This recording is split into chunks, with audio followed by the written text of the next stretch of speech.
Right, good evening everybody, and welcome to the July edition of the Planning Control Committee. Thank you very much for turning up this evening. First of all, any apologies? I've got some from Councillor West who may be late. Chair, I've got apologies from Councillor Bettany. Right. Thank you very much. Late items, there are none. Any declarations of interest from anyone? Silence is golden. Excellent.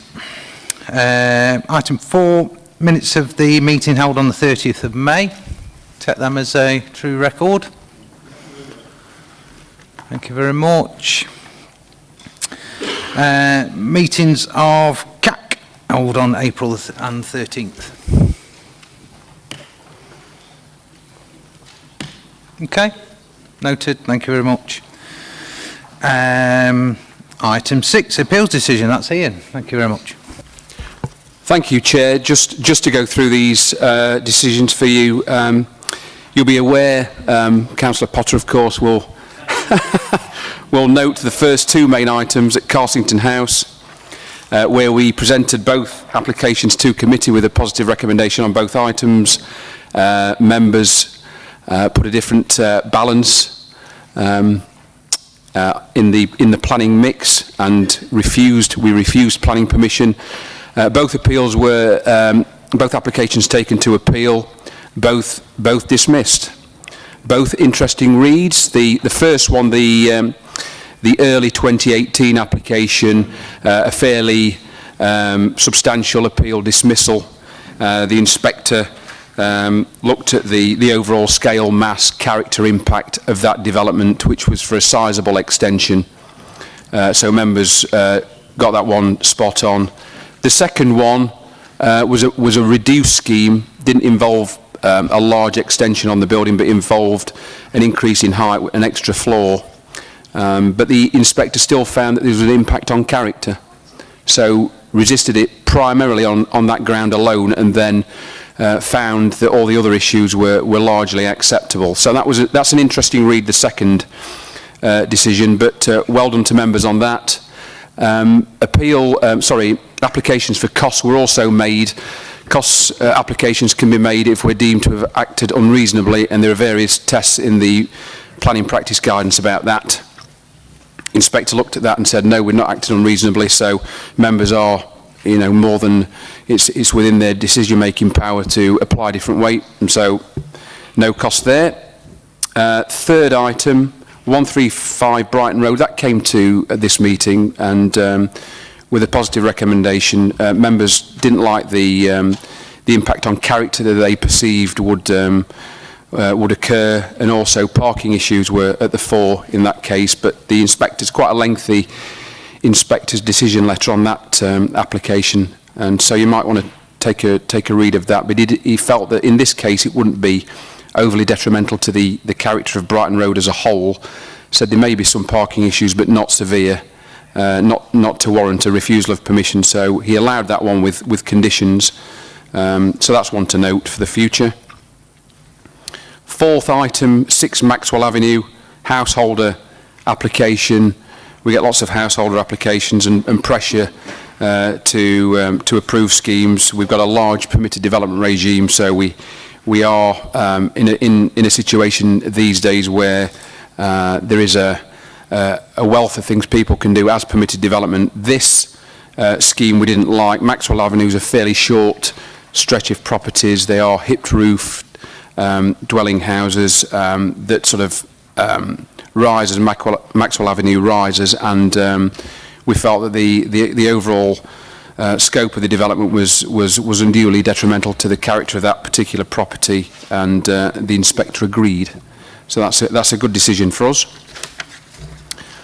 Over the page, a combined appeal at land adjacent to 11 to 13 East Street, a single internally illuminated telephone kiosk.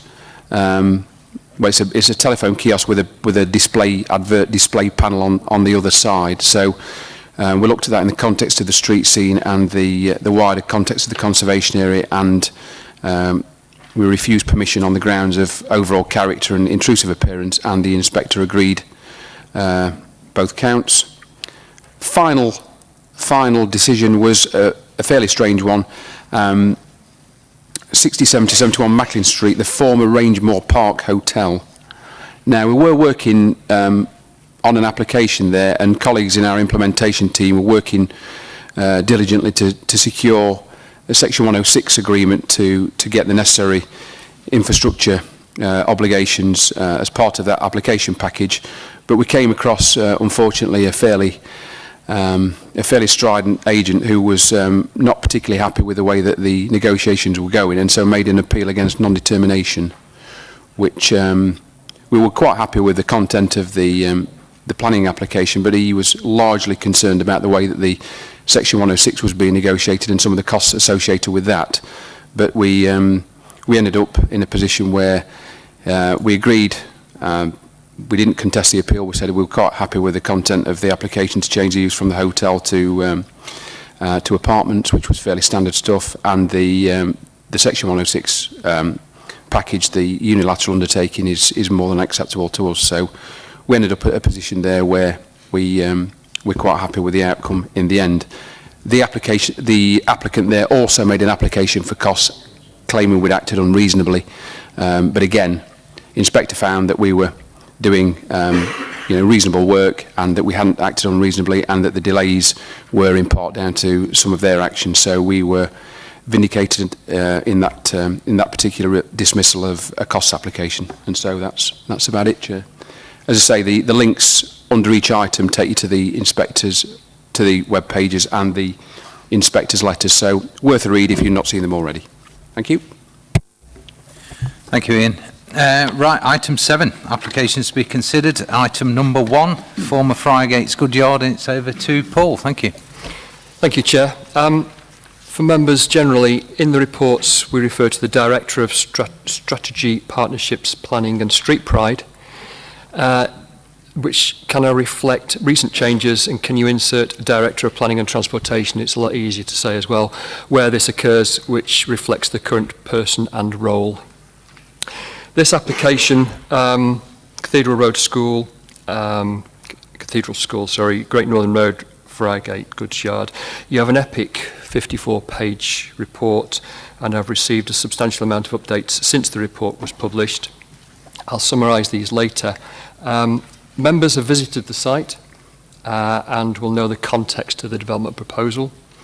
This full application is for a new secondary school with sixth form for up to 1,260 pupils, which includes 350 school places which will be fulfilled as part of the council's need. The proposal fulfills the need for a permanent new 3-storey school building with a full range of ancillary and sports facilities, open for 3-form entry in 2020 to increase to full capacity by 2024. The Derby Diocese, as joint applicant, requires the school site to be located in proximity to the cathedral and the city centre. As members will recall, the proposed site is on part of the former Friargate Goodyard, which runs alongside and takes direct access from Great Northern Road. Much of the site is elevated in relation to the surrounding townscape. The application site does not include the listed buildings, being the bonded warehouse and the engine shed, which lie to the east of the application site. Although the application site does form part of the wider setting of the former railway sidings and station. A large part of the site is covered by a concrete slab, as you can see on the slide, and hard surfacing from previous industrial commercial buildings which have since been demolished. The northern half of the site is part of the Friargate Station local wildlife site, which comprises scrubland and grassland with scattered trees. It has an ecological significance for its grassland and supports rare insects and butterflies. Other site constraints include the Bramblebrook Culvert, which runs east-west across the front of the site, and a Severn Trent sewer north to south. There is also a group of TPO trees along the northern boundary.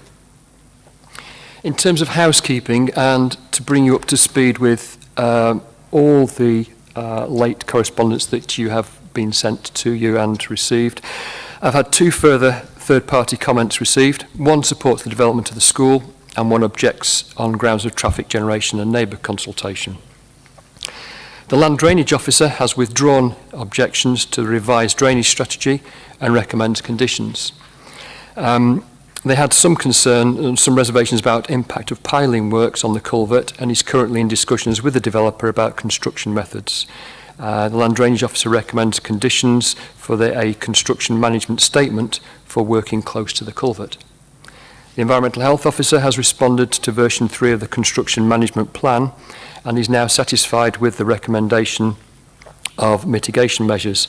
Now, the Environmental Health Officer recommends a condition, which would be an amendment to condition 7 in your report, to implement the construction management plan.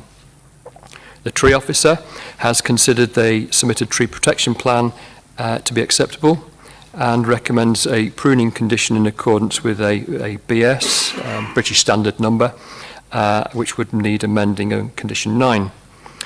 The Environmental Health Officer has also responded to further noise information and maintained some concerns about noise nuisance from the use of the sports pitches and on the recreational areas which are close to residential property, although acknowledges the previous industrial activities on the site and recommends conditions to address noise from plant and equipment and secure acoustic fencing at least 2 metres high, and that would be in accordance with conditions 11 and 12. Management plans for the off-site biodiversity compensation on Cheviot Street, public open space, and Mackworth Park have been received. Derbyshire Wildlife Trust have given further comments requesting additional management plan for habitat and landscape areas on site, and further pre-occupation conditions is recommended to secure this.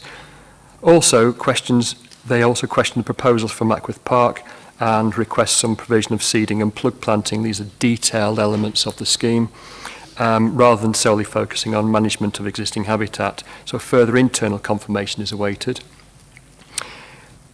The meat of it, I think, for members, the Highway Officer's comments have been received, which, one, require further work to the proposed junction mitigation scheme for Great Northern Road, Utoxeter New Road, to demonstrate that it does not impact on the NO2 air quality scheme and adequately caters for additional traffic generated from the school. 2, investigate possible changes to road markings at Great Northern Road, Parcel Terrace, Utoxeter Old Road Junction to improve visibility from Great Northern Road. And 3, investigate impact of significant increases in right turn into Great Northern Road from the school on any queuing at the roundabout junction with Utoxeter New Road. The conclusion to all that is that Highway Authority is therefore not yet in a position to provide assurance that the proposed school off Great Northern Road can provide safe and suitable access and is therefore not acceptable. Clearly, there are drafted conditions which will need to be reviewed, especially condition 10. In terms of section 106, we are seeking confirmation on the costs and management responsibilities of the biodiversity off-site habitat, and are talking to the applicant regarding the cycleway terms, which is the cycleway along the pink corridor on your screen. And further, in terms of housekeeping, on page 35, there is reference to section 72 brackets 1.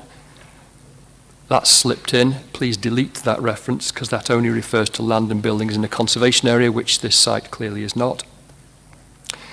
Returning to the proposal, there would be 105 car spaces, minibus parking, on-site visitor and parent drop-off spaces provided, and a total of 56 cycle spaces.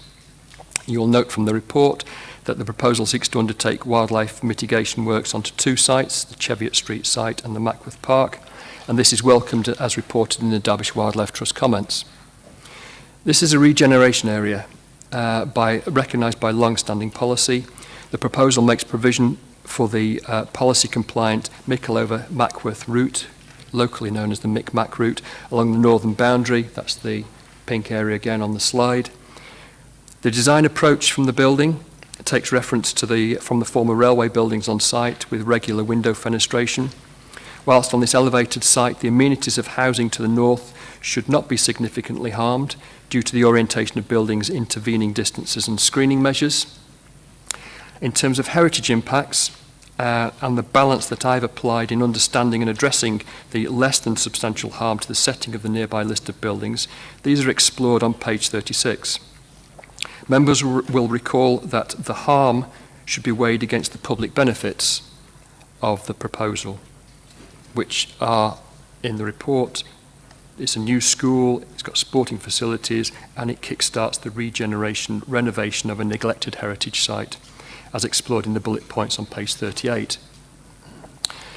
On page 49, in the final paragraph, this outlines the outstanding matters at the time of drafting. Now, there remain outstanding matters in relation to traffic impacts of the development, as reported earlier, and of course, an updated view from the Environment Agency. In view of those outstanding matters, and we might need to return to this, but should members be minded to grant permission for the development, I would suggest delegated authority be given to the Chief Planning Officer to issue a conditional approval subject to satisfactorily resolving the highway position, because we're not in that position yet, and reaching agreement on the Section 106 agreement, which we're not in that position yet. Now, if those matters between now and the next committee, which is the middle of September, if we can't resolve those outstanding matters, I suggest that the application is brought back to the next committee for further consideration, which could be a recommendation for refusal based particularly on those highway grounds, if we haven't resolved the highways issues that the highway officer is concerned about. Now, Chair, I know the highway officer is here, and he might wish to elaborate upon this and his note of concern. Thank you, Chair. Thank you, Paul. Any speakers? Councillor Carr. Thank you, Chair. Well, I have.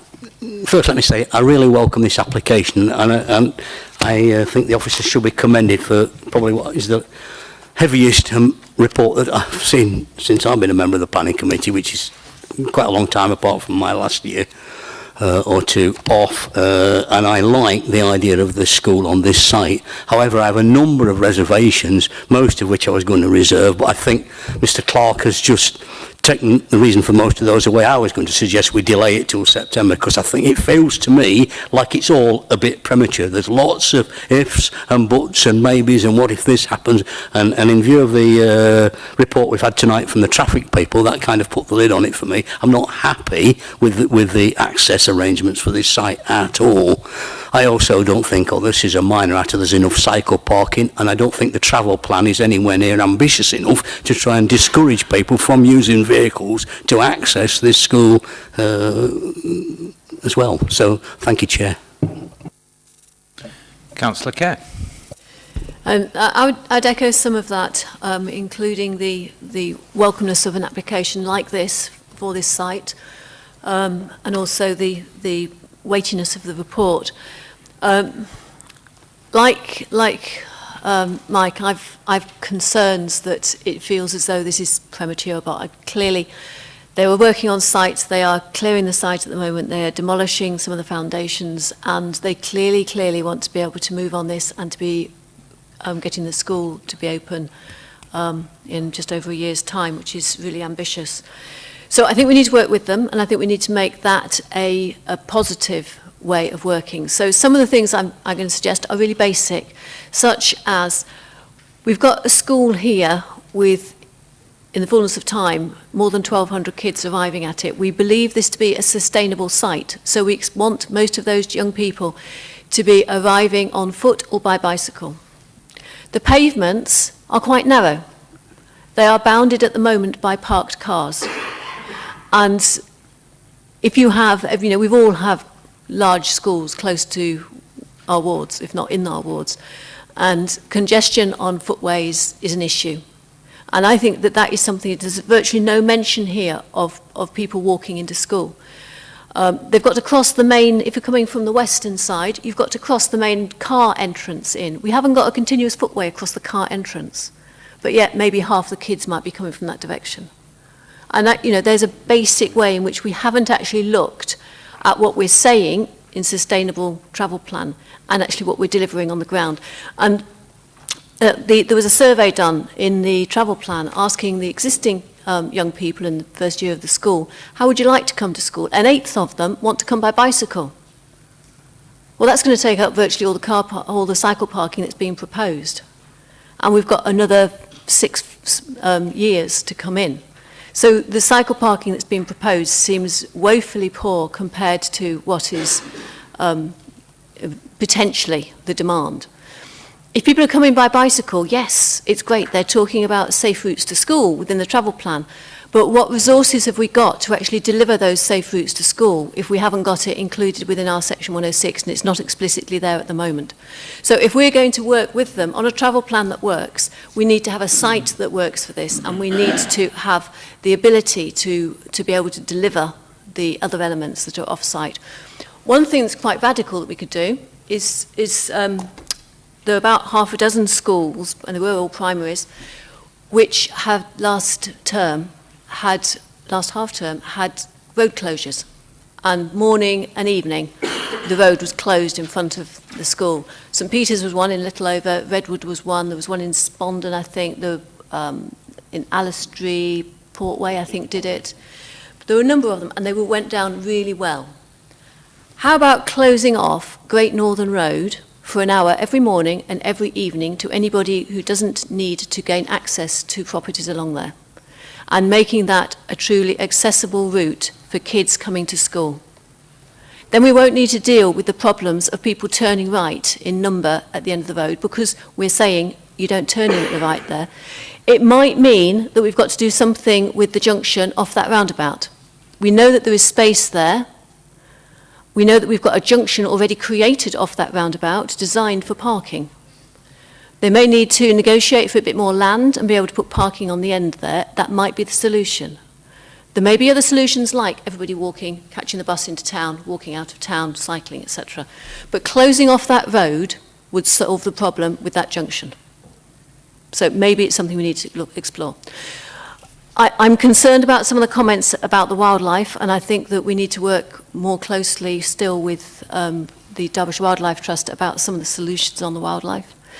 The Sport England have highlighted the inadequacy of storage in the sports hall, and I can remember our sports hall being sometimes cluttered up at the edges with stuff where there clearly wasn't adequate storage. So I think there are other things that we need to solve. I don't think we need to solve them all tonight. The idea of, in my view, we want it to happen, but this report is not quite there, and maybe the delegating it for those other changes would be the way forward. As I believe quite a lot of the solutions are to do with sustainable travel, and part of that is cycling. Chair, I'd very much welcome it if, as the cycle champion for the City Council, I could be involved in having a look at what those final conclusions are. Thank you. Thank you, Councillor Kerr. Would Highways like to address any of those points made? Thank you, Chair. I think closing Great Northern Road might be difficult. I think it may be difficult, and I'm not saying it hasn't happened at primary schools, that's slightly different, I think. I'm not quite sure you'd know who was going to the school and who wasn't. No, I'm saying though, what if people just drove through though, Councillor Kerr? You wouldn't know who was who, would you? See, the problem that look, I'd love to close Great Northern Road. This is a real difficult one. But the trouble is, you've nowhere to turn right. You can't turn right onto Great Northern Road. You see, that's the problem, as I hope you saw it from my report. So, I think that may be difficult in respect of the sustainable routes to school. I think yes, we do need to look at that more carefully.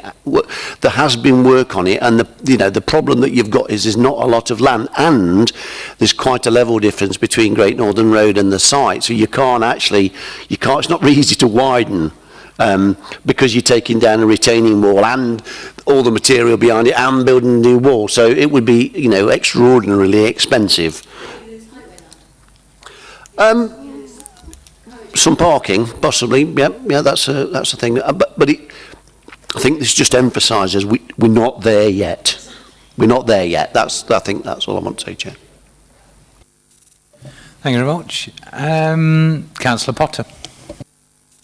Thank you, Chair. Like already has been said tonight, when I read this report, I had concerns about possible compromise to the Clean Air Scheme and Bramblebrook Culvert, but those appear to have been resolved. Again, access on the highway traffic flow with a safe and suitable access to the school. I'm also concerned that one of the feeder roads might be Utoxeter Road, obviously, and already we have Derby Royal Hospital not a mile and a half away that causes great congestion on both the Ring Road and Utoxeter Road, and I think that needs to be looked at in any travel plan. Yes, it's nice that we have a school there if we can resolve all these difficulties, but I think a travel plan has got to be paramount to resolve a number of issues. Thank you, Chair. Thank you, Councillor Potter. Councillor Khan. Thank you, Chair. Like Councillor Carr and Councillor Kerr, I've been on this committee for a very long time, and during that time we've seen various applications come in for this site, and some have been approved, including, I believe, at one time a supermarket of some kind. So I think the site itself is big enough to address some of the issues that have been raised tonight. I mean, I welcome the proposal for a school to be put there, but we haven't really got sufficient information at the moment to look at. Although Paul did say that officers can sort of negotiate on a delegated powers and it'll come back to us, but I still believe we're way short of what we really need to sort of make our mind up. But as an outline planning permission, yes, I welcome it as a school. I think it's a far better proposition than the ones that we've seen over the last 15 years or so, right? But as I said initially, I believe the site is big enough for the developers to address some of our concerns, and if they have the same desire as we do of seeing this application being successful and they work with our officers, then I think we can move forward, providing, as I said, and I emphasize the word, that if they have the same desire as we do, if they're willing to play ball with us, I think this application can go forward, and it's probably one of the best ones that I've seen come in over the last 15 years on this site. Thank you, Councillor Khan. Councillor Pegg. Yeah, I'm of the same mind. I welcome it. I really do welcome it. It's been an eyesore on the city, that site has, for many, many, many, many years. And I think it clearly does. But what I would like is for us to defer this application, because we've had a number of papers given to us tonight, and as the Mackworth Ward Councillor, I've had two given to me today, one in relation to Mackworth Park and one in relation to Cheviot Street, and it's the first time I've seen them, and and I'm concerned. I don't know what they're about, to be quite honest with you, and I would like time to look at these and read them, because it has an impact on my ward, clearly, and I want to take more in, and I want to be able to see more. So I would ask that we defer this application until such times as we've all had time to properly read the papers, and we come back with a definite scheme that suits everybody. Thank you, Councillor Pegg. Councillor Nawaz. Thank you, Chair. Like everybody says, I fully support the school being there, but as my day job, I'm a driver, and I know how chaos it is at Great Northern Road, or during the day, never mind peak times. And we need to look at the traffic, what's going to happen there during school times. It's a chaos already. When you go there at 8:30, 8 o'clock in the morning, it's already big lorries coming through and traffic stopped. So we've got to look at the traffic. The highways has to go back and look at this. And I fully support the school, that we need a school around there anyways. Thank you, Chair. Thank you very much. Paul? Thank you, Chair. Can I expand on my suggestion then, in view of what you said, members, that I'm conscious that there are time limits and trying to... We're all in favour of this, I think, and there's a lot of nods. And I know Councillor Pegg has expressed a concern that he'd like to read the papers more, that rather than just delegating it to the Chief Planning Officer, that Chair of Planning Committee and Ward Member are actively involved in understanding, and the cycling, is that cycling? And the cycling champion actively involved in determining this application under delegated authority from this committee. And if we can't reach agreement with the developers who are here tonight, and because they've heard what we've said and what you've said, then we end up coming back to committee in September, which might be, because if we haven't reached agreement, it's likely to be a refusal, and then you're debating it from a different point of view, understanding all the issues. Does that make sense? Chair, if I may, can I just clarify that it isn't in my ward? It's the two biodiversity papers that are in my ward that are of a concern. Thank you. So, we have a choice then. Is there any appetite for us to grant this with conditions and delegated approval? Does anyone want to suggest that? Councillor McChrystal, a seconder for that? Okay, so we'll take a vote on that. So all in favour of granting approval with conditions and delegated authority for the Chief Planning Officer? No, it's just granting permission. Just grant permission, sorry.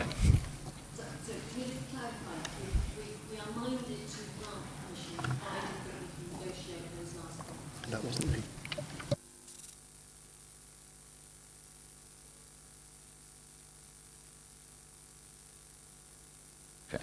So, first of all, sorry, apologies. So we have to vote on what's in the report. So all in favour of the report as printed.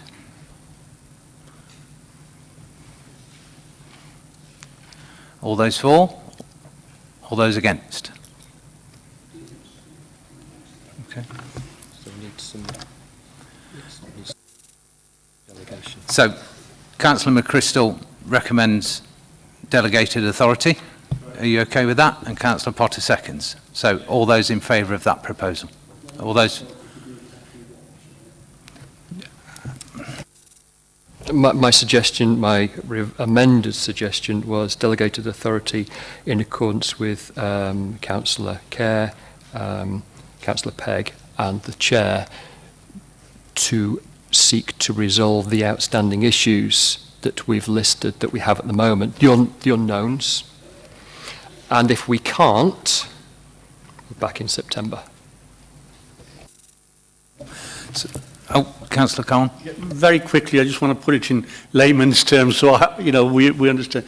So what we're saying effectively is that, yes, it's going ahead with more or less what Paul said at the beginning, that the issues that are outstanding, you've discussed with the developer, and if they're not resolved satisfactorily, that it will come back in September. Right, okay, thank you. If it's not resolved satisfactorily, it's probably recommended for a refusal, but hopefully we don't get to that position. So, Councillor Kerr. Wise Chair, for us just to clarify that any work that is currently going on site will therefore be at their risk, and they have not got their approval. Anything that requires planning permission and it's done in advance of that planning permission is always done at risk, Chair. Okay, everyone happy with the proposal? Okay, so all those in favour? No one against? That's carried. Thank you very much. Okay, item 2 is the site of 36 Agard Street, and we're over to Ian for that. Thank you.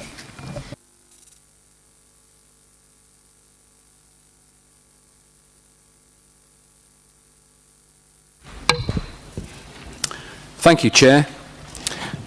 Firstly, in terms of housekeeping items to tidy up the report, the applicant has confirmed their agreement earlier today to the heads of terms for the Section 106 agreement to accompany this application. That's at the end of your report. So that's been concluded subject to all the details of completing that agreement.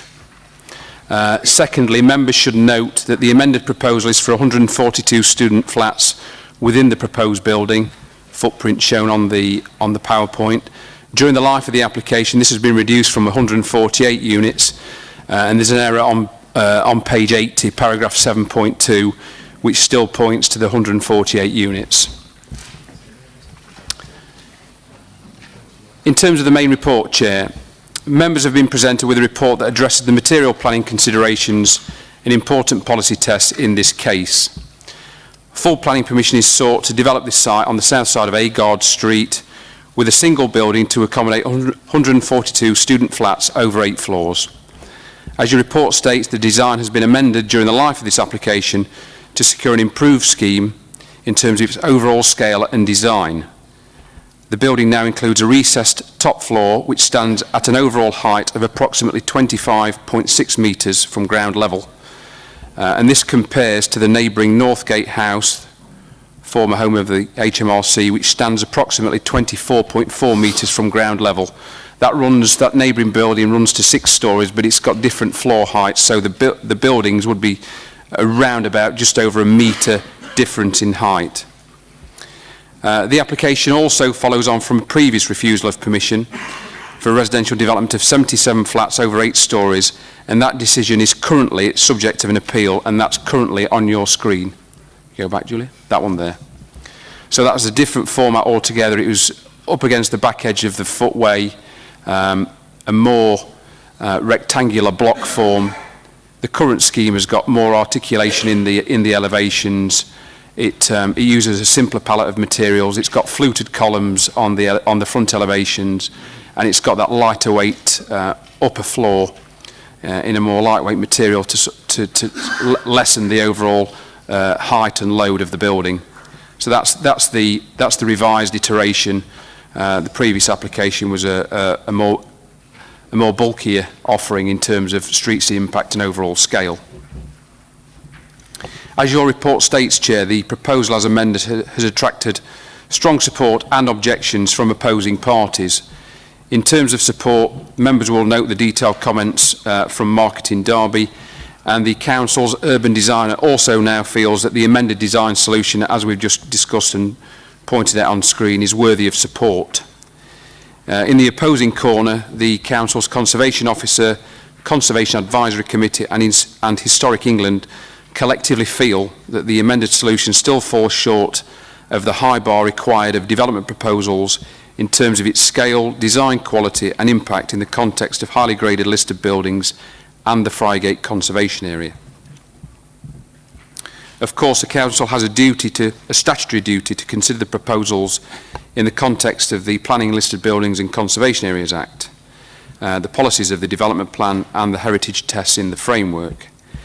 I am satisfied overall that as part of a robust analysis by the case officer and team, a proper analysis has been carried out and the heritage versus public benefits planning balance has been carried out in accordance with the tests in the framework.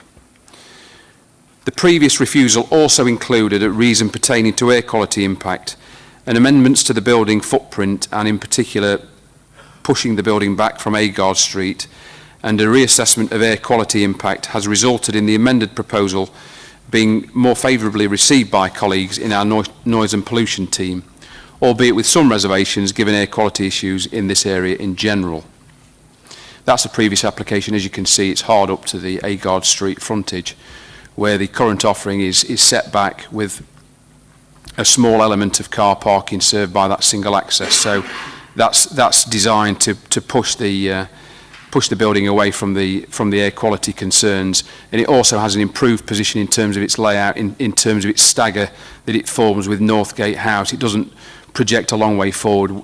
It previously did. It now sits more happily with that flank elevation of Northgate House, which is a particularly brutish blank elevation on its neighbouring side. The application has also attracted strong objections from third parties, and the neighbouring occupiers of the music studio have voiced particular concerns about construction impact on their operations. There are numerous objections to the proposed development on the operations and recording capabilities at the Snug studio, and this is addressed in your report. That building is just on the western side of the site. It's set back behind a chiropractic clinic, which is the elongated grey building shown on the western side of that of the footprint of the building. There are no overriding concerns to the proposal on the grounds of flooding, below ground archaeology subject to further assessment, land contamination or highways and traffic issues. Subject to a range of conditions, these technical issues can be reasonably addressed. So therefore, Chair, the main issue surrounds the impact of the proposal in the context of the setting of neighbouring Grade 2 star and Grade 2 listed buildings and the wider context of the Friargate Conservation Area, which is in itself an important heritage asset. As your report states on page 82, the planning balance is finely balanced in this case, but it is felt that the regenerative, economic, housing supply and physical public benefits associated with this scheme outweigh the identified harm to the heritage assets and their settings. That's, of course, a professional judgment, and we've taken on board the comments of opposing parties. So that's our position, Chair. And on that basis, and subject to the recommended suite of conditions and the now policy compliant Section 106 package, as included at the end of your report, the positive recommendation is put before members. And you have speakers to address you, Chair. Thank you. Thank you, Ian. Yes, we do have a couple of speakers on this item, the first of which is Mr. Bradley, if you are here, sir. Thank you very much. You have 3 minutes, sir.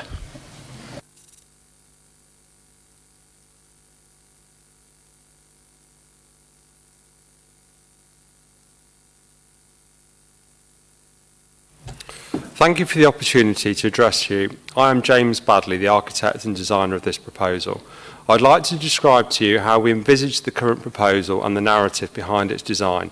Our starting point is always the same in that we believe that a thorough contextual analysis added to a strong concept produces great architecture with a sense of place.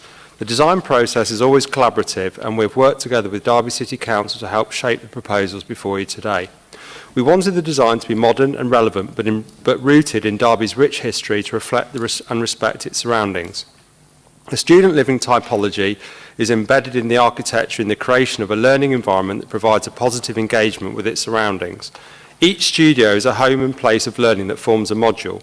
We envisage these stacked together like books, representing the collective and community within the building. Our research and study of the area led us to derive the architectural form from references to the key buildings in the conservation area in terms of proportions and detail, reimagining them in a modern way. Fluted brick columns reflect the fluted stones around St John the Evangelist Church and the spine of a book in our learning module analogy. The strong horizontal banding used across the proposal reflects the stone band seen on the historic buildings on Friargate. Rhythm and articulation are provided across the facade by the fluted brick columns, which will provide a depth of plane that will appear to change through the course of the day as the direction of the sunlight moves from east to west. Akin to the large window openings of the historic buildings, large glazed areas across the elevation of our design allow natural light to flood into the internal spaces whilst creating a delicate and elegant facade treatment. The scale of the proposal has also been carefully modelled and considered to respect the conservation area and listed buildings surrounding the development site. Whilst the new proposal will be obscured from Friargate, key views have been considered and the appropriateness of scale tested and deemed acceptable to the planning authority. The height has been reduced as part of this process from 9 stories to 8 stories, with a lightweight glazed roof element above, positioned either side of the projecting portico to lessen the visual impact on the overall mass of the building. The design has also been underpinned by a robust set of technical strategies and solutions, including sprinklers to all areas, to create a safe and welcoming environment for students that is future-proof for generations to come. I hope you can see that there has been a great deal of thought and consideration in the design of this proposal, but I'd also like to draw your attention to the other benefits of the scheme, including the developers' commitment to honouring the full amount of Section 106 contributions, the employment generation during construction and then in managing the proposal, and the boost to the local economy. In light of these positive outcomes, we would ask that you take the opportunity provided by this development to deliver high-quality regeneration in this part of the city and approve this application. Thank you. Thank you very much, Mr. Bradley. Our second speaker is Mr. Newman. Thank you very much, sir. You have 3 minutes. Thank you. Okay, thank you for letting me speak at this meeting. I represent the recording studio next door. I've been concerned that despite considerable public support in our opposition to this development in its previous attempt, there's been no real suggestion of conditions or mention any requirement for solutions to the adverse effects that this construction would have on us. So I'm pleased to be given the opportunity to represent our concerns. To put it in context, I want to draw attention to a couple of mentions in documents. One is the National Planning Policy Framework.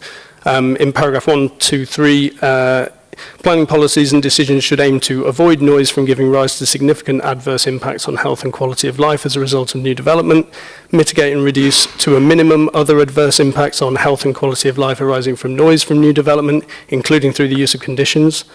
Recognise that development will often create some noise, and existing businesses wanting to develop in continuance of their business should not have unreasonable restrictions put upon them because of changes in nearby land use since they're established. Paragraph 5 also says, increasing noise exposure will at some point cause the significant observed adverse effect level boundary to be crossed. Above this level, the noise causes a material change in behaviour, such as keeping windows closed for most of the time or avoiding certain activities during periods when the noise is present. That will be pretty much all of our activities. So the reason why I kind of want to highlight some of those is that to demonstrate that there are the tools and responsibilities to sort of consider this further in this planning procedure. So there is further detailed guidance on permitted noise levels in British Standard BS 5228, which recognises buildings that are likely to be particularly sensitive to noise that include commercial and educational establishments such as hospitals and clinics, which also recommends applying a 10 dB reduction to the measurement threshold for noise-sensitive businesses. The reason why I'm talking about all of this stuff is because there is no way that a development of this scale in such close proximity to us will be able to keep within those noise levels. Our business serves the community, creating music, art and culture along with services for a wide range of business clients. And whilst I recognise the need for housing in Derby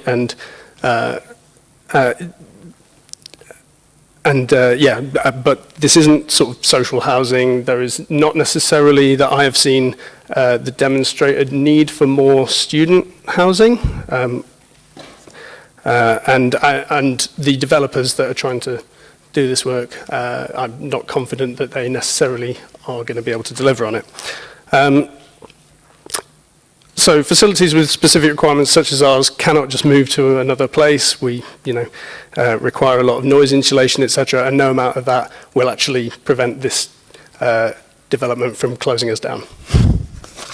Thanks. Thank you very much, and very well timed.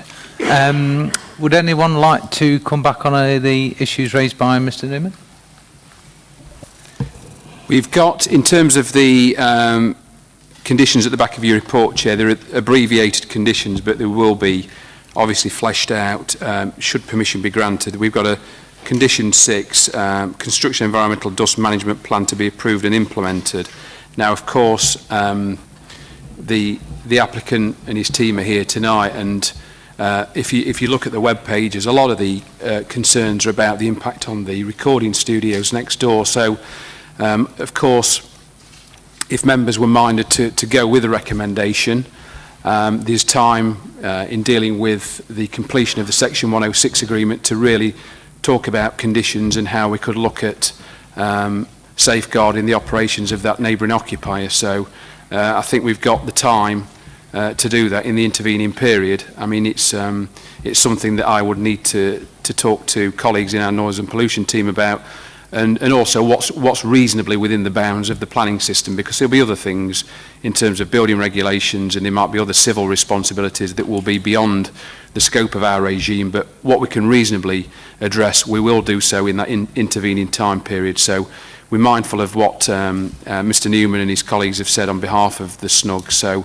we don't want to put anybody out of business, but we're obviously mindful that development has to take place on development sites, and it's a key part of construction, making noise and dust and everything else. So we'll do what we can within the bounds of the system.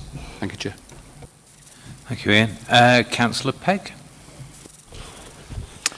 Yeah, I really welcome this development. It's high time we got this area really sorted out. Again, it's been a blot on the on the area for many, many years now, and it is one of the main routes into the city. The university do everything they possibly can to provide transport and that for the students, and if we can keep them in those sorts of areas where the transport is readily available, it's absolutely fantastic. And as I say, I certainly would support this. Thank you, Councillor Pegg. Councillor Khan. Very briefly, Chair, I echo Councillor Pegg's words. I think it's about time something was developed here, and I have every sympathy with Mr. Newman in terms of the noise that's going to be generated. But unfortunately, it's a fact of life that wherever a development of this size takes place, there will be noise. And I hope that what Ian has said in terms of negotiations further with the developers, that every help and consideration is given to Mr. Newman's plight. And this is quite an improvement on the original design, and I think it looks nice, and it is needed. We're not going to get a developer here who's going to build, 10 semi-detached houses. Whoever comes in here will build apartments. And at the moment, the need is for the student accommodation. So I welcome it, and I hope that every help and consideration is given to Mr. Newman. Thank you, Councillor Khan. Any further speakers? Councillor Potter, then Councillor Kerr. Thank you, Chair. I take an opposing view, actually. Not only is it slap bang in the conservation area, and there's been various objections to this, but also haven't we talked previously in this committee about the clean air zone that is in Agar Street and the problems? It is a finely balanced argument, but if there's a bit more consideration given to this building and its height and its structure, I think it wouldn't be finely balanced. Also, I believe that Derby's 4th highest rated visitor attraction, the Derby Jail, is behind this building. Would that still have access if this building is built? Thanks, Chair. Thank you, Councillor Potter. Anyone like to address those points? Thank you.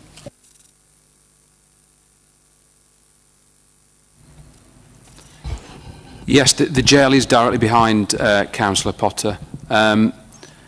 And I don't know if there is access still. I couldn't confirm that point. I can confirm it's at the rear. If we get on the OS, Julia.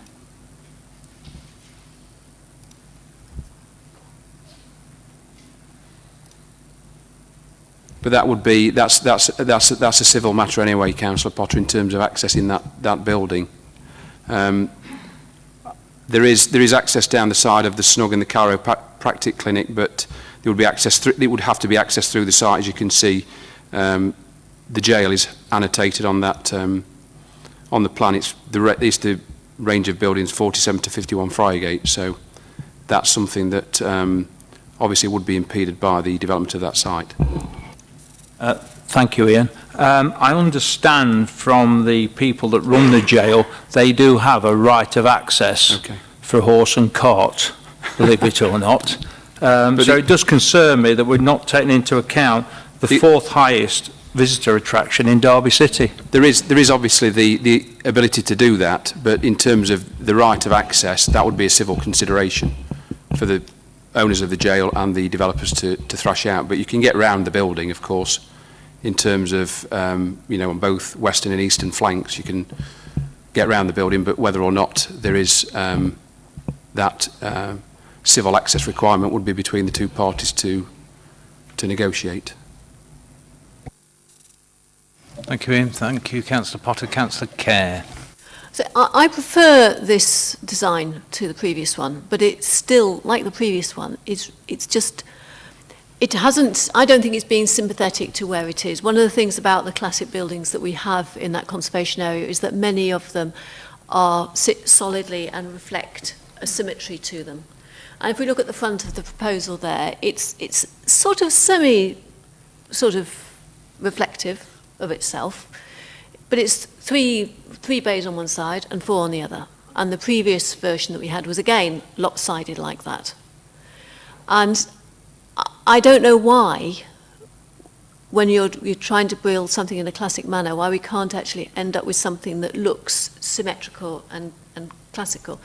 Now, the other thing about this position, if we look at the layout on this sort of plan view, the only place we're actually going to see that building from any distance is from the route opposite, which goes a little footpath over the brook. So from there, you'll be able to walk towards this building. And it's a really nice opportunity to say, here is a building in its setting, and you can see it walking across the bridge from some distance, and it's offset. It's not using, it could have used that as a centre point and spread out and been reflective either side of it. It's slightly offset. It would even possibly have worked if it had been the mirror image of what we've now been proposed to us and had the 3 on one side and the 4 on the other rather than the 4 and the 3. But you can see there that the centre point of the forward sitting piece is not actually in line with being the centre point of the road. Flip it over and it might have been, and I might have been slightly happier. But I think it's a lot better. I think we're nearly there. I think it's got to go a little bit further. The time it's going to take the build and the length of time that it's going to be standing there, I think we're nearly there, but could we flip it over?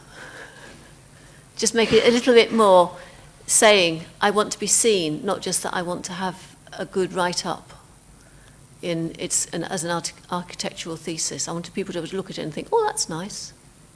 And that's the view you see it from that distance crossing the bridge, and we're not there. Ian, if you can enlighten us. Well, I mean, the architect has given his presentation.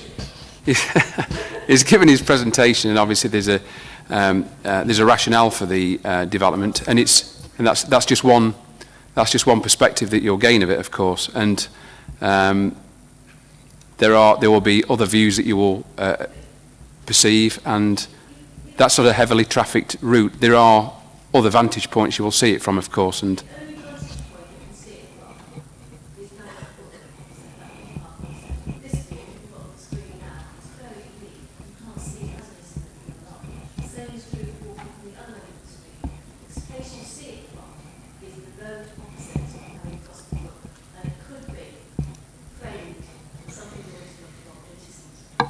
but I think what we've negotiated, I think, Chair, in terms of the simplified palette of material, the fluted columns on the elevations, and the rationale that's been borne out by the architect, I think that is. I accept what Councillor Carey is saying in terms of it's slightly asymmetric in terms of its composition and its front elevation, but we have made gains from the previous scheme. The previous submission of this application was a completely different composition. So I think where we've arrived at and what obviously the applicant wants is this solution. This is what they're proposing, and that's their design, and this is what we are obviously considering now and making a recommendation for, and not a possible alternative to it. So I think what we have before us, based on what we've had previously, and the solutions that we've talked about in terms of context and rationale, that's our recommendation, Chair. Thank you, Ian. Any further speakers? No, in which case we will go to the vote. All those in favour of the recommendation as printed in the report.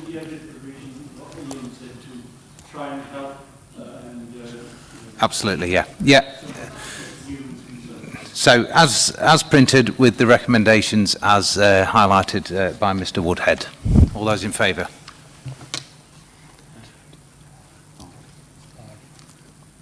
All those against?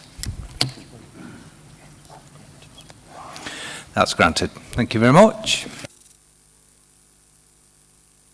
Item 3, Garage Court, Marks Close, also with Ian. Thank you.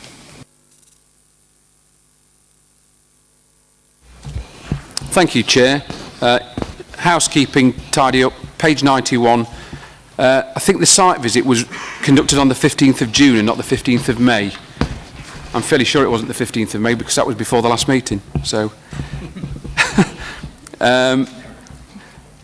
in terms of the main issues, members should note the format of this application, which is in outline form with access details sought at this stage.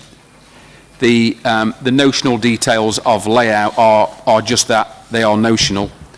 Therefore, considerations for members to debate surround the principle of the development and its acceptability in this location and the means of access from Marks Close into the site. As your report states, Chair, the other detailed considerations of layout, scale, landscaping and appearance would be subject to reserved matters approval if outline permission is granted tonight. As your report states, there are no overriding policy objections to the principle of this development, which would align with policy CP6 of the Derby City Local Plan. The acceptability of the other detailed considerations of the layout, scale, landscaping and appearance of the development would be duly considered at a future reserved matter stage in accordance with the relevant policies of the plan. There are no objections to the proposal from a highways perspective, subject to a condition relating to a physical upgrade of the access into the site, and there are no objections to the proposal in relation to the local planning authority's duties under the habitat regulations, and the comments of our specialist advisors at DWT are included in your report together with its recommended condition. That's a legal duty, and I'm satisfied that the 2017 habitat regulations have been met. In response to comments and concerns expressed at the last meeting about access into the site, particularly for emergency vehicles, the case officer sought opinion from our building control partners who have provided guidance about the relevant guidelines and considerations under the building regulations. I am satisfied that satisfactory control exists under the separate building regulation regime. An informative note is recommended for any decision notice to ensure the developer is au fait with the necessary approvals beyond the planning permission for this proposal. Members will note that objections exist from neighbours and third parties, but I'm satisfied that, subject to the conditions stated in the report, the proposal is reasonable and there are no overriding development plan policy objections as to why permission should be refused. So I would invite Councillor Skelton, Chair. Thank you, Ian. Councillor Skelton, I believe you are here to speak. You have 3 minutes, as you well know. Thank you.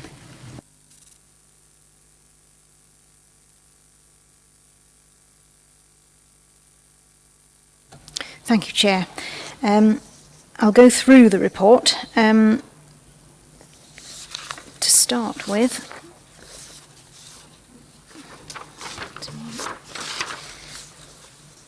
the paragraph that starts, it's noted that neighbouring 358B Stenson Road can be accessed via the existing private road. That's misleading because it is the only vehicular access that they have. And they also have rights of access 24/7 over that land and also use large vehicles. A couple of paragraphs down where it says the proposal represents an undesirable form of tandem development, being what the previous application was deemed to be, and having unacceptable levels of massing and overbearing, that still holds true. The back garden of number 7 is only 5.8 metres in depth. I measured it yesterday. So the proposed flat is about 11 metres from the back wall of number 7. And of course, this flat, it will be living rooms directly looking over, although it's overlooking the some of the garages, it will look directly into the back garden and into the back rooms of number 7 and number 9. Normally, I understand that from back wall to back wall of premises, it would be about 20 metres. So this is about half that. I believe that it is therefore an unacceptable amount of overlooking. In effect, the residents of number 7 and number 9 will be living in a goldfish bowl where people from a height can look down on them. The other thing I want to bring up particularly is the issue of access for fire engines. I've spoken today with the Deputy Chief Fire Officer about what was contained in this report, and full-size fire engine is about over 8 metres, and we see from what's been written that a fire tender cannot reverse more than 20 metres without a certain turning circle being provided.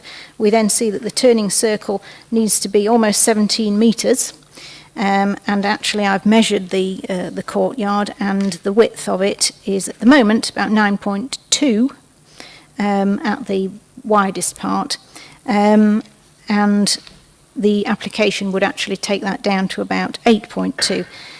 There is absolutely no way a fire engine could reverse or even manoeuvre within that.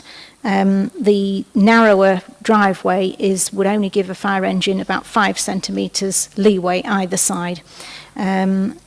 This is just totally unacceptable. If you approve this, Chair, you would actually be approving something that is actually substandard, and I ask you not to do so. Thank you. Thank you, Councillor Skelton. Ian, would you like to reply? Thank you. Yeah, a bit like the previous application, they can achieve access into the neighbouring property at 358B. That would, again, the civil issue would be between the two parties in terms of that being maintained or whether that right exists and what the conditions of that are. As I say, Chair, the format of the application, it's in outline with the means of access applied for, and the previous refusal dealt with 2 flats with a notional layout showing the whole of the footprint with a first floor level. So this is just a notional detail at present before you on the screen, but it does give an indication as to what could come forward.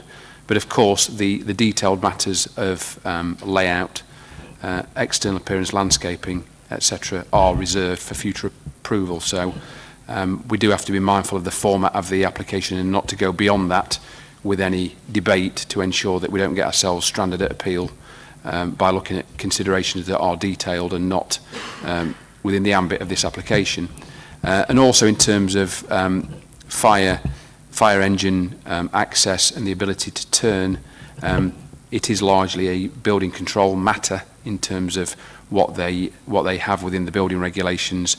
The case officer did explore that issue given members' concerns, and there would be another option to include sprinkler systems within any accommodation, and that is something that is included in your report. But again, it's another regime beyond the planning process that they would need to obviously fully adhere to.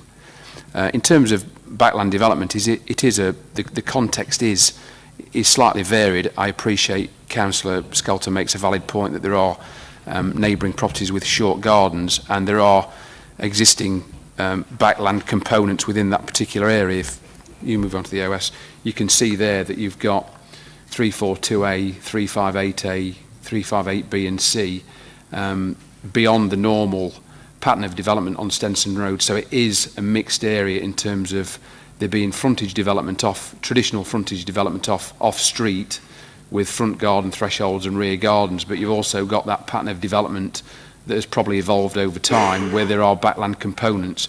You do get that across certain parts of the city. In other parts of the city, it's just a more traditional format, but as you can see there, Marks Close, Stenson Road, and the areas to the north and east are backland in character. So that is something we have been mindful of in considering the overall context. So hence why we've arrived at our recommendation with it being an outline application for replacement garages and one unit as opposed to 2 units, because we feel that whilst it's backland, it is a tolerable proposition given that we have controls at the reserve matter stage to look at the issues of overlooking an amenity impact on those neighbouring occupiers. Thank you, Chair. Thank you, Ian. Any further speakers?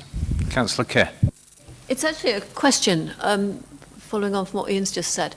If 358B, which is the one just to the west of the site, gains its only access through the site, and it's not able to, a fire engine is not able to access through there, and the solution suggested here is that we put sprinklers in, that would require an existing building to be fitted out with sprinklers to enable this other one to be built. Does that make sense? And if not, what is the solution?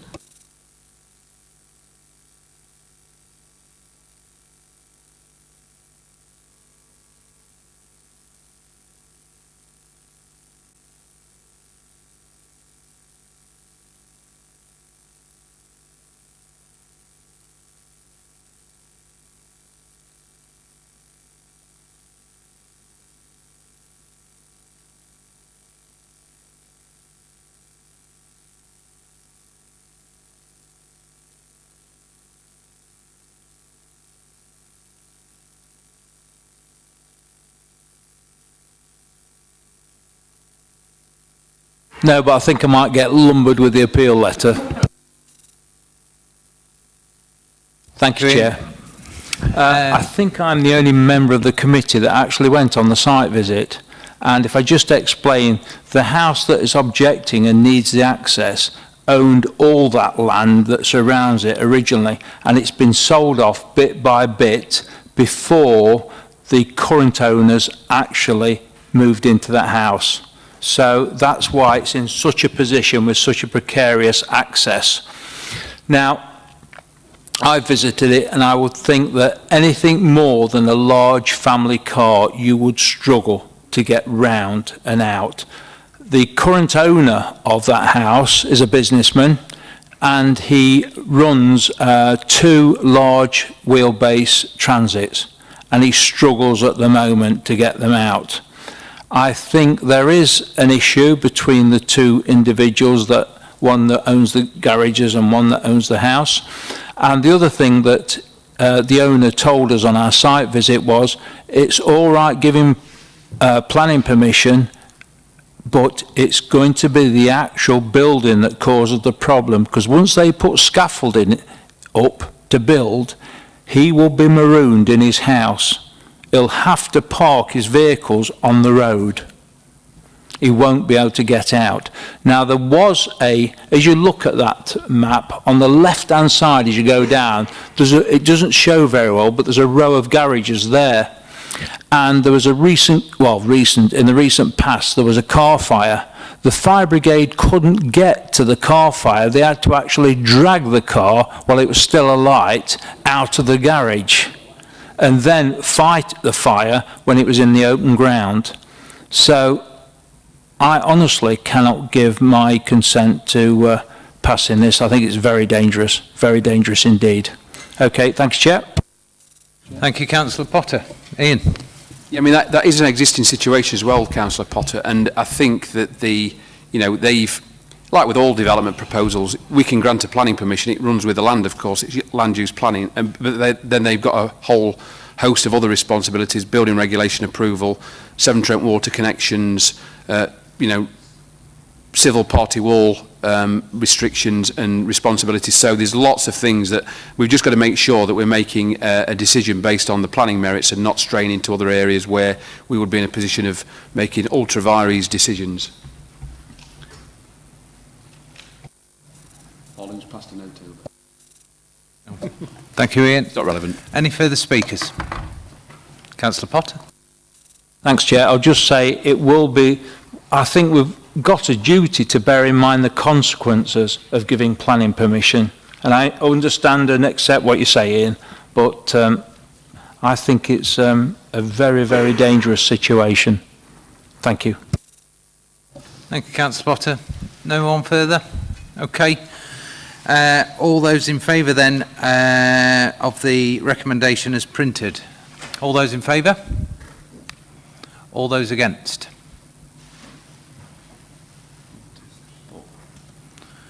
That is denied. Thank you very much. We need some reasons for refusal, Chair.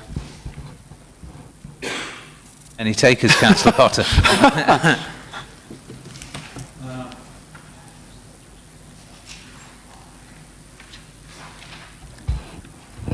Your main concern's been about the substandard form of access, hasn't it, into the site, and the ability to create a satisfactory living environment served by a substandard access. Funnily enough, Ian, I was just going to say that.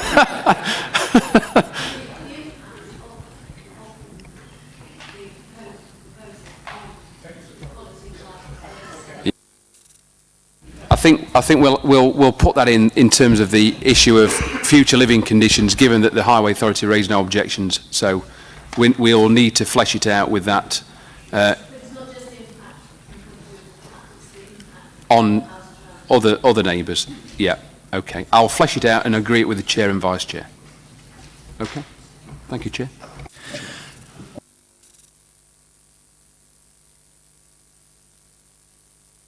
Sorry, sorry, Chair. We'll need a rep for the appeal as well. Sorry, I missed that out. Councillor Potter. Councillor Potter. Thank you, Chair. It's 2-0 at the moment. 2-0 at the moment. You're welcome.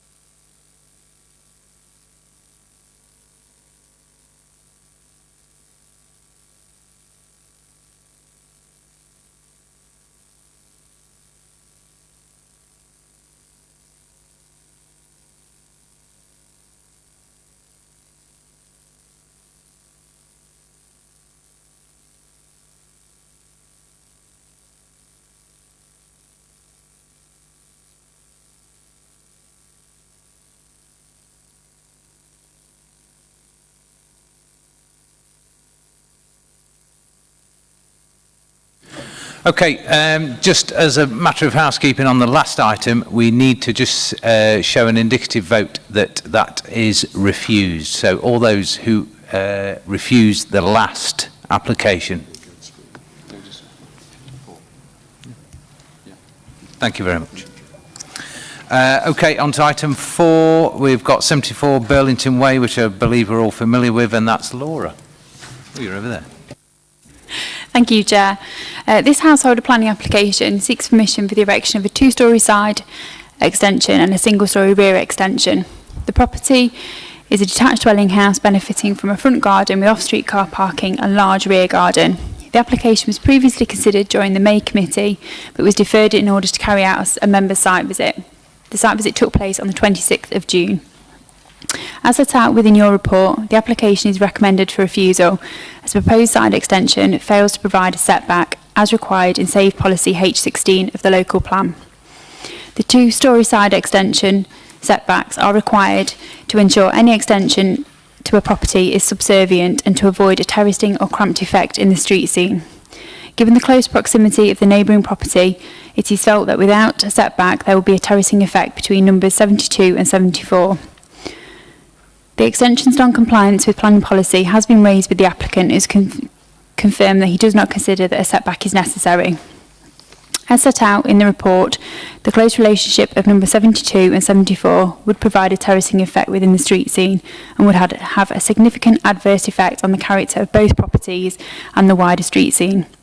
As such, the proposal would have detrimental visual impacts and would directly conflict with Part D of Policy H16 and is therefore recommended for refusal. The full reason for refusal is set out on page 104 of your report. The application has been brought before committee at the request of Councillor Holmes, who is here to address committee along with Mr Fern, the applicant. Thank you, Chair. Thank you, Laura.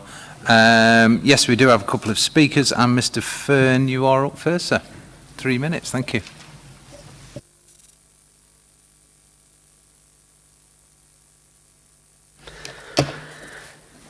Good evening, councillors and members of the public gallery.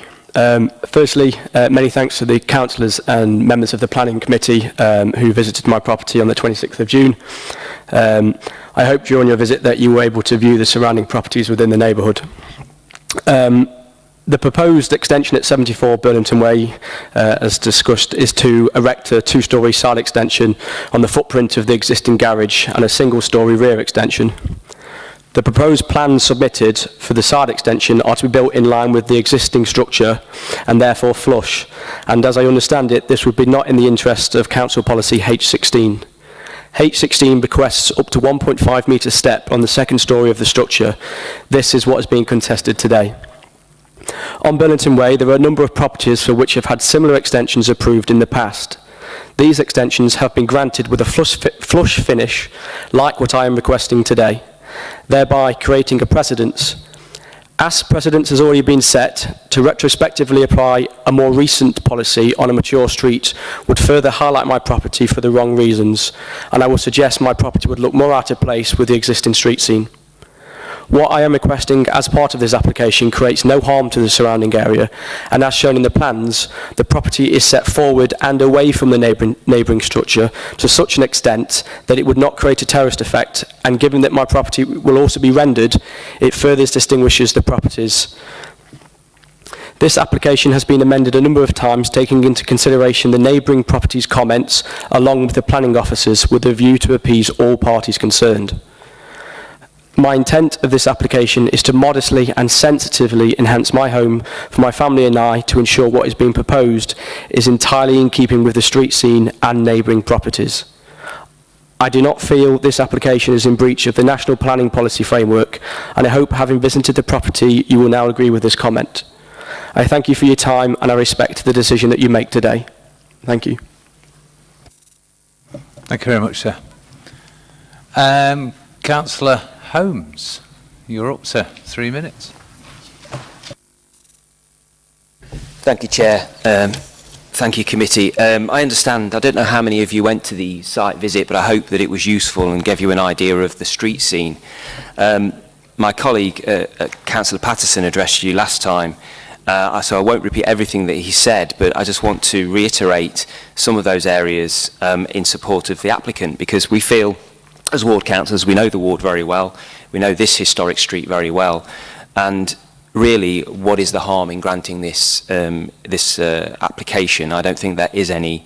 The property would still clearly and visually be defined as a detached property, and in keeping with the design of properties directly next to it and further down the street.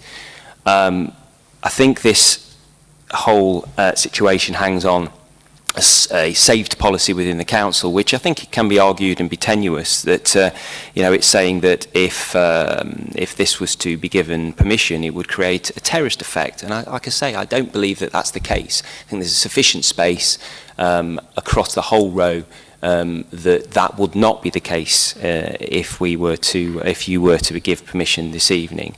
I also think that it's tenuous to quote MPPF section 12, because I think that this, if committee look at that particular section of the framework, I think that there certainly is room to make a decision to actually allow this. I don't think that's where the objection should lie, really, from the report. So in summary, I hope you saw on a site visit that there would not be any harm to agreeing this proposal. I think I respect officers' views, and I accept the fact that they are asking you to refuse it. I do regret that we've had to, ward councillors have had to use your time to actually bring this to committee, but we felt very strongly that we needed to do so, and we hope that you agree that passing this is the right thing to do. Thank you. Thank you, Councillor Holmes. Any speakers from the floor? Councillor Khan. Thank you, Chair. As I said in the previous meeting when this came over, I really don't see anything wrong with that. I think sometimes you have to let common sense prevail. And whilst the other alterations were done before the new rule came in, I don't think this in any way, shape or form is going to affect the prices or the street scene or anything like that. And from what the diagrams that are in front of us, we can see that it's actually going to enhance the neighbouring properties anyway, by the fact that it's going to be rendering it.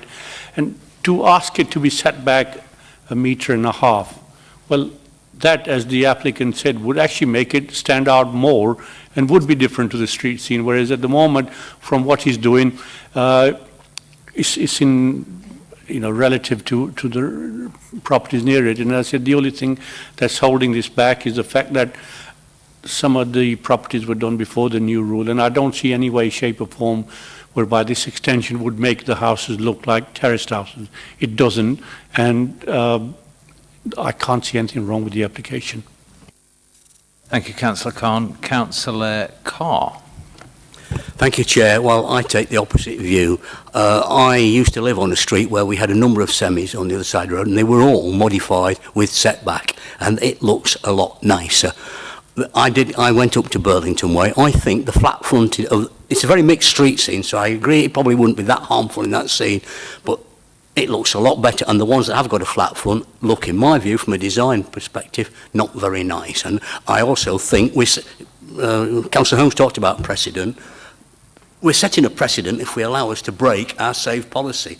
I've seen a lot of these houses, and the ones with a setback, from a design point of view, look a lot better, so I shall be voting against this. Thank you, Chair.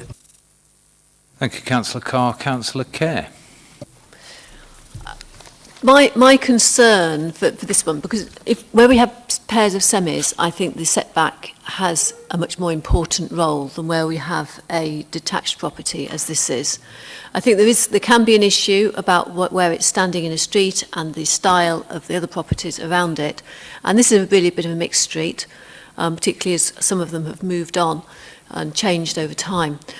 For me, the big question is how the extension sits with the initial house. And if you can completely match the brickwork, then to be able to go flat on something like this would be fine. The bricks, it's I think 1930s house, the bricks would be very difficult to match, and therefore I think it's an interesting solution they've come up with to actually render it so that the front will have a consistent picture to it. If they were intending to do it in brickwork, I would say no, but if it's going to be rendered and we're conditioning the fact it's going to be rendered, then I'm happy for it to go as it is. I understand the proposal is for it to be rendered, Councillor Kerr. Councillor West. Thank you, Chair, and apologies for my tardiness. We know I don't always agree with officers' recommendations.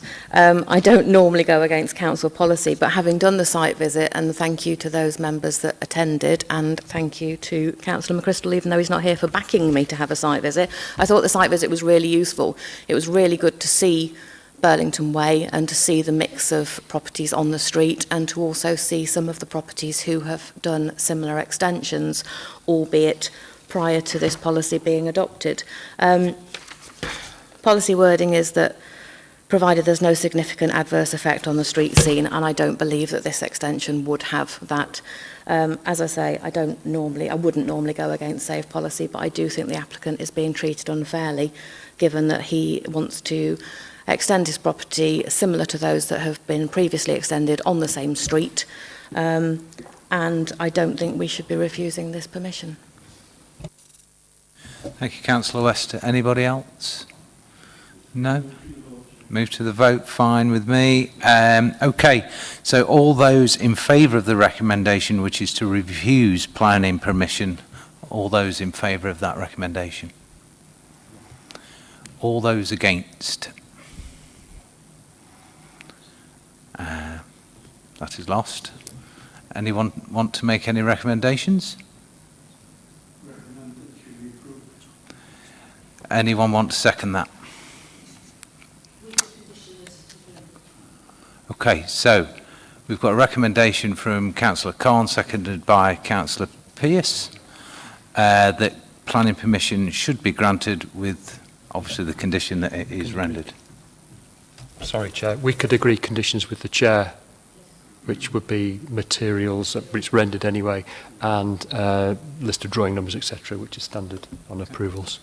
Okay, all those in favour of the recommendation? All those against, did you get that? All those against, right, that's carried. Thank you very much.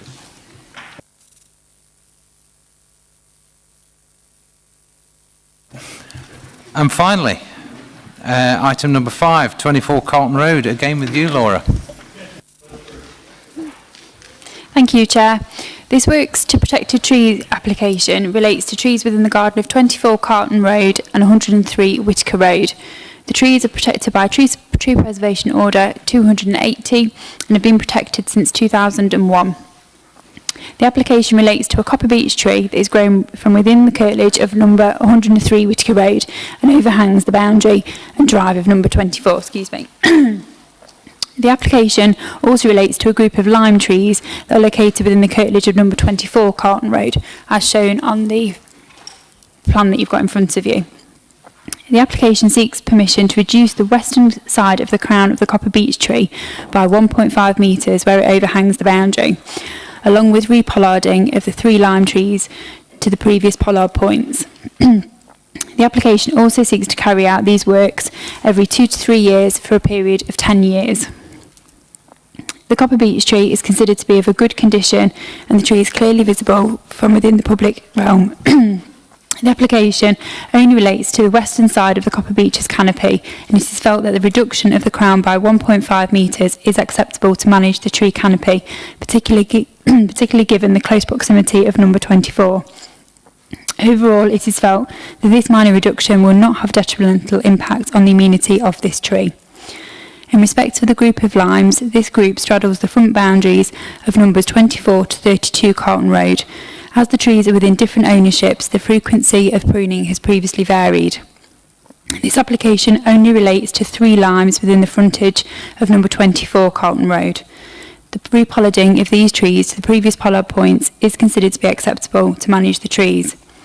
The application has been publicised by a site notice and on the weekly list and has attracted 1 letter of objection from a Derby resident. The full comments of this objection are set out on page 107 of your report. The objector opposes all aspects of the application and considers that the reasons for making this application are not acceptable.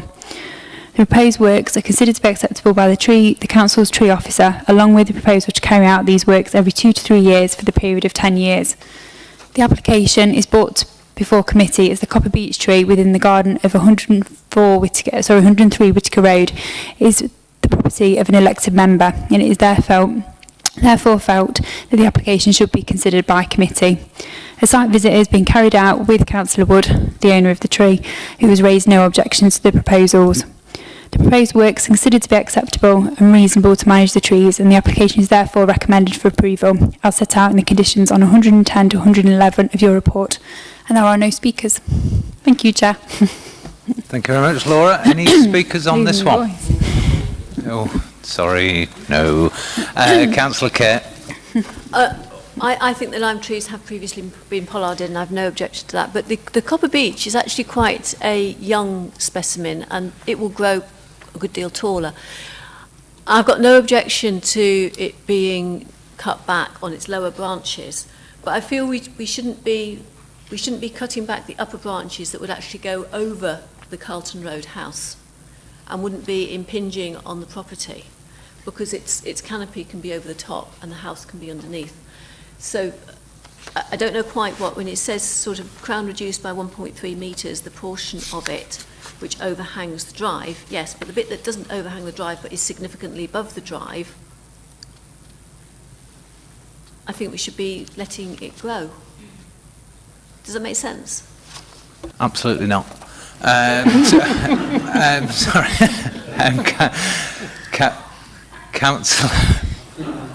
Councillor West. Thank you, Chair. I would just say that I bow to the knowledge of our excellent arboricultural officer, and if he says that the crown should be reduced, then I completely agree with him. He doesn't do it lightly. Thank you very much. Anyone else? Move to the vote. Everyone happy? So all those in favour of the recommendation as printed, which is to grant with conditions. All those in favour? All those against?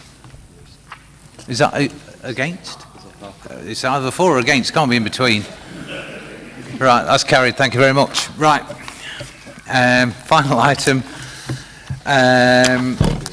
Site visits. Laura, is that you?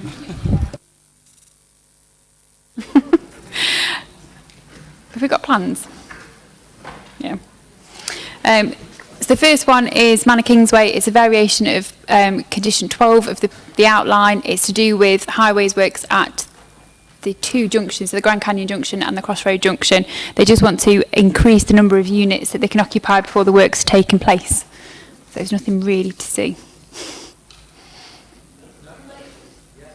I don't think this is so much something to see, but if you happen to be driving along that bit of the A5 treble 1 at a busy time, just sort of bear in mind what the impact would be if there were yet more people trying to get in and out of that estate.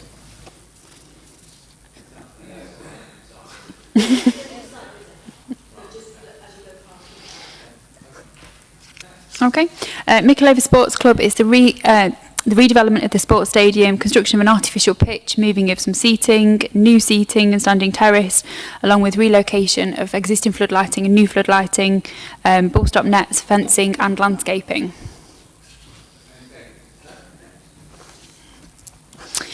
It's an application on Snelsmore Lane. The application itself straddles the city boundary and the South Derbyshire boundary. The boundary is just the green line you can see on the plan that runs sort of westerly and then northerly. So there's only a smaller element in the city. The road work, so it's the construction of a roundabout and the re-straightening of Snelsmore Lane, will provide access to a housing scheme that's in the city. No. This is at Riverside Park. It's demolition of an existing warehouse building and extensions to an existing industrial unit for storage and warehouse purposes.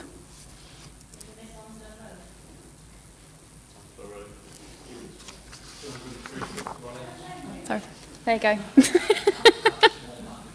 Onslow Road. Apologies.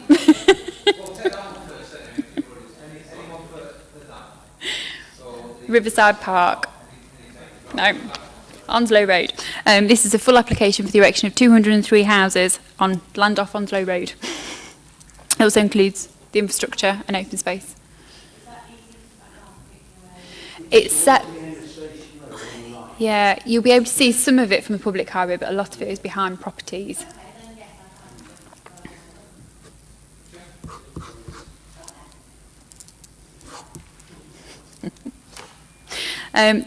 Carrington Street, this is a variation of condition application.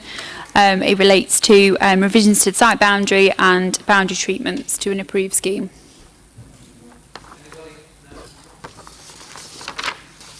Number 15, the Wardwick. It's a change of use of part of ground floor and upper floors from a public house. Sorry, I'm not doing very well, am I? Yeah, I'm going to go home. Apologies. Cavendish Close School. Variation of condition, it's variations of conditions 2, 5, 6, 10, 12 and 14, and it's based to amend the layout and facilitate relocation of a play area. Is that going to have an impact on the households adjacent properties? In other words, are they going to have the young children closer to their Or are they going to potentially be more overlooked as a change in land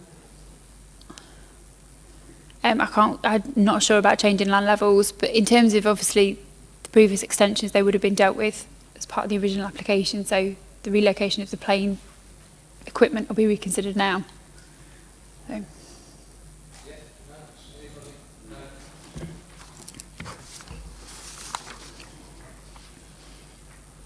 Wardwick. Change of use of part ground floor and upper floors from public house to form 15 residential units that will be used for student accommodation.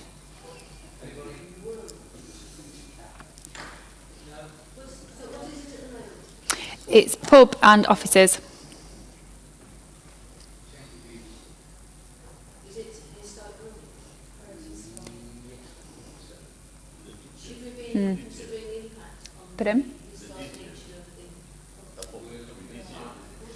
the... Ooh. No, it's not far enough down for GGs. It's further down. Yeah, it's the old Sun Lounge, isn't it? It's the old Sun Lounge. Steve's buying.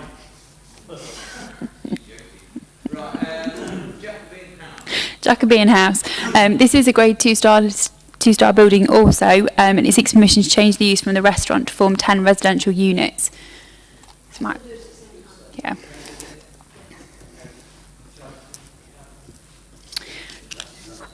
This is the erection of a multi-games hall, hard standing and relocation of sports pitches. No. A variation of condition to allow 4 additional windows in the side of Unit 17. No. Yeah. Another place, it's a variation of condition application to form rooms within the roof space and increase the height of the building and also install roof lights. It's already there.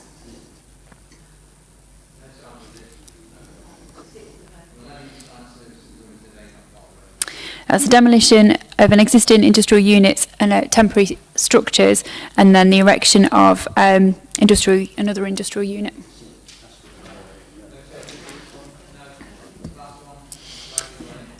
This is an application that straddles again the city boundary and the South Derbyshire boundary. The element that's in the city is basically flood alleviation. It is, the rest of it is in South Derbyshire.